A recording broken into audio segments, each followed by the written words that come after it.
କିଛି ଆଦାୟ ହେଇଛି କି ନାହିଁ? ନାଇଁ କିଛି ନାଇଁ, ଶୁଖିଲା ସବୁ। ଆଜି ମାନ୍ଦା ପୁରା। ହଁ ବା, କିଛି ନାହିଁ।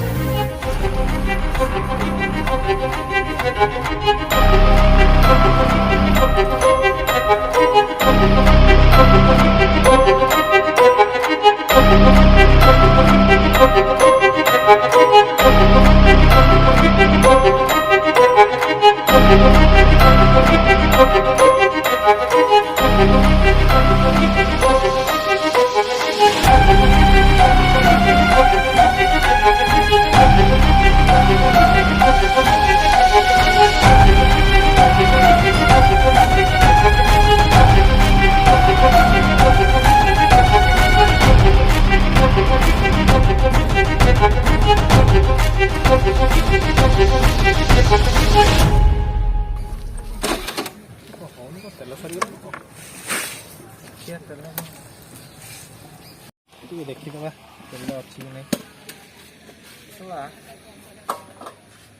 ଆରେ ଶଳା ତେଲ ହିଁ ନାହିଁ। ଶଳା କାହିଁ ଶଳା ଗାଡ଼ିଟା ଆଣୁଥିଲି ବେକାର, ମୋ ବେଳା ହିଁ ଶଳା ଖରାପ। ଏତେ ବାଟ ଲଙ୍ଗ ଟୁର୍ ମାନେ ତେଲଟା ଦେଖିକି ଆସିବା କଥା। ଶଳା ମୋତେ କେହି ତ ଦେଖାଉନାହାନ୍ତି। ଶଳା ଗୋଟେ ଲୋକ ବି ଏପଟେ ବି ସେଠି ବହିଛନ୍ତି ହେଲେ ପଚାରେ ଏଠି କେଉଁଠି ତେଲ ମିଳୁଛି ହେଲେ। ଚାବିଟା, ହଁ ଚାବିଟା ପକେଟରେ ଅଛି।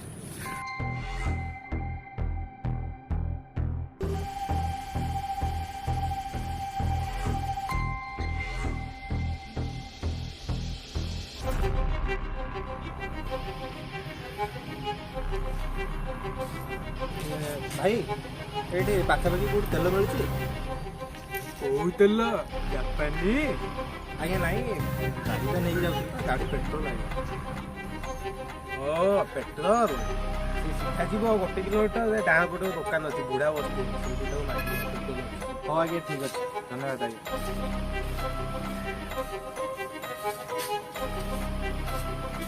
ଆଜ୍ଞା ଆଉ ଗୋଟେ କାମ କରୁଛି, ଗାଡ଼ିଟା ଏଇଠି ଟିକେ ରଖିଛି, ଟିକେ ଆପଣ ଟିକେ ଦେଖୁଥିବେ ଆଜ୍ଞା। ହଉ ଦେଖିବା, ନିଜ ଗାଡ଼ି ବାଜି ଦେଖିବି, ଭାବନି ବକରା ନିଜେ ଚାଲିକି ଆଇଛି। ଚାଲ ଗେମ୍ଟା କରିଦବା। ଚାଲ, ସେ ଗଲାନି। ଚାଲ।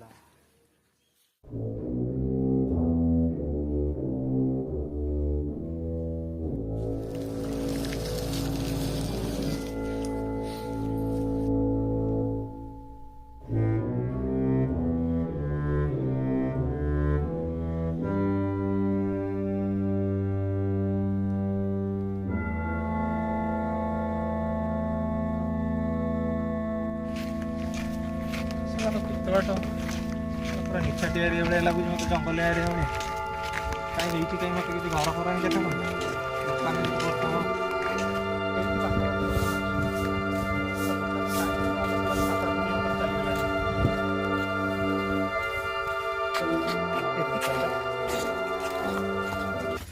ଆଜ୍ଞା ତେଲ ହବ?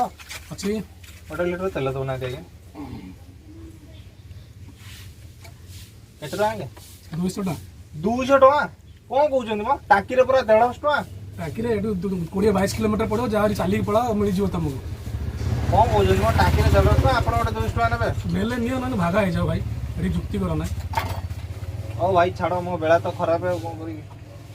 ନିଅ ଧର 200 ଧର। 200 ଆଣିଥିଲି ବୋଲି ବଞ୍ଚିଲି, ନହେଲେ ନା ନାମ ନେଇଥାନ୍ତି। ହଉ ଭାଇ ଗଲାଣି, ରେଡ଼ି ଥାଅ। ଯାହା ହଉ ତେଲ ମିଳିଗଲା। ସେମାନେ ଭାଇମାନଙ୍କୁ କହିଦେଇଛି ଗାଡ଼ି ଦେଇକି ଯାଅ, ଭଲ ଲୋକ ଗୁଡ଼ା ସେମାନେ କହିଦେଲେ ତେଲ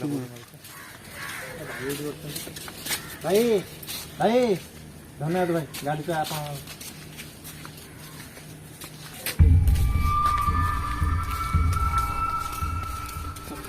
ଲୋକଟା ଏମିତି କ'ଣ କିଛି କହିବନି।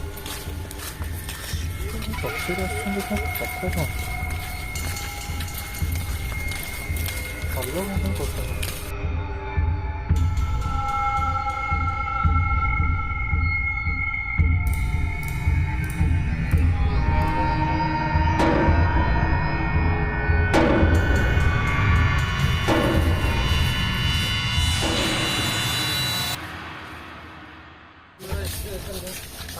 ଭାଇ ମୋତେ ଫଲୋ କ'ଣ ପାଇଁ କରୁଛନ୍ତି?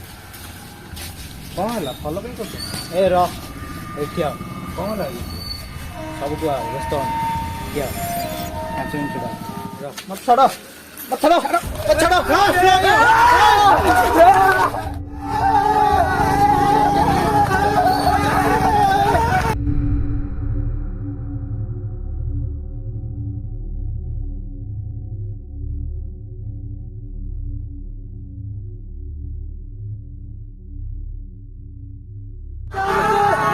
କିଏ ଅଛୁ